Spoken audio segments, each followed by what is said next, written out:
So we're continuing to meet here and speak with Bob Weissman, agency specialist, and we've talked about all different kinds of strategy. Strategy is the king here. Today we're talking about enterprise strategies, and I guess we're not talking spaceship here, so what are we talking about here? All right, Mark. So when I talk about enterprise strategies, I'm talking about the financial plan or model and the operations process that you have in your, and that is the foundation of any organization. Without that, the financial model or plan informs all the decisions that you're going to make as an organization. And so we start by modeling, what do we look like? Mm-hmm. What do we hope to achieve here?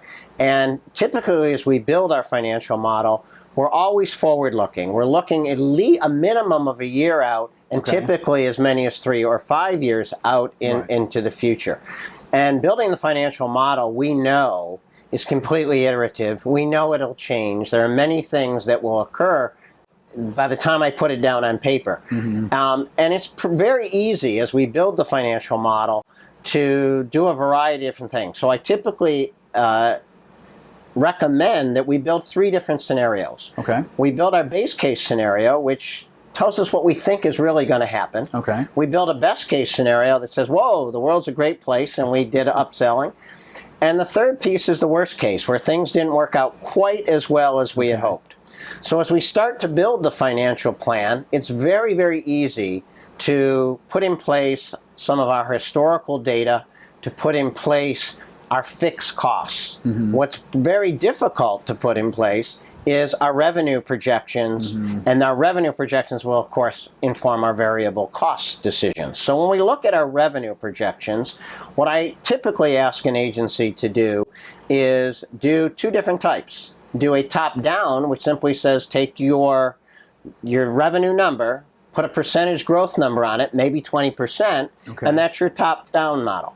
And then I also ask you to build a bottoms-up model. A bottoms-up model is really by client.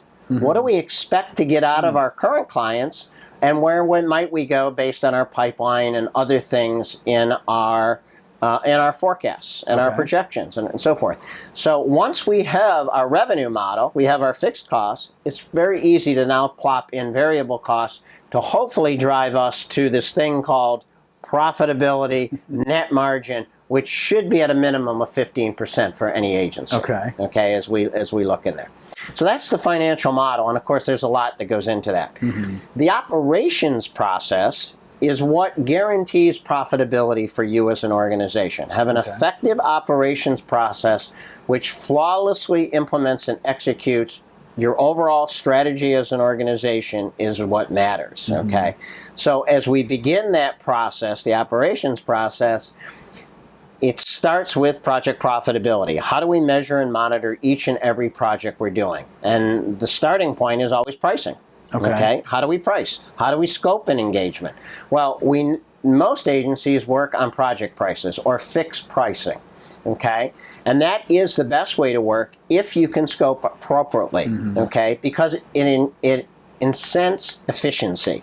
When you start doing time and materials pricing, really what it does is incent inefficiency, but is very important if you can't do an effective job of scoping.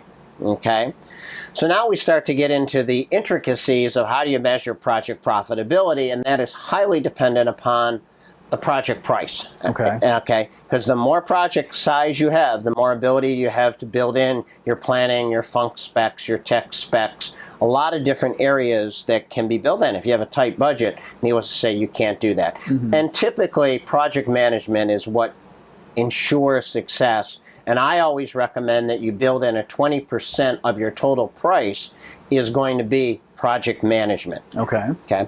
We start with very simply internal startup meetings where the team gets together to talk about what we're doing, and we meet with the client to start an external startup meeting. And that is the time where we put in place expectations.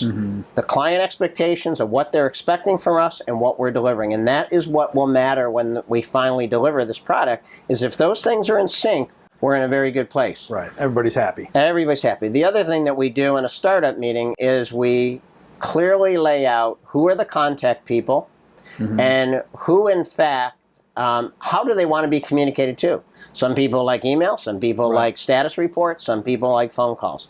So once we get into that, we're now through the startup meeting, we go back to the office, we hopefully can build a project plan. People are using tools like Basecamp, Microsoft Project, or whatever it is, but typically we have something there. Then we measure people activity against that. Okay, and that's usually done with some form of time tracking system like a harvest or something like that. And we measure a project throughout the length of the project, not just at the end. We want to know up front, are we on time or are we not? And of course, this will ensure on time delivery, on budget delivery.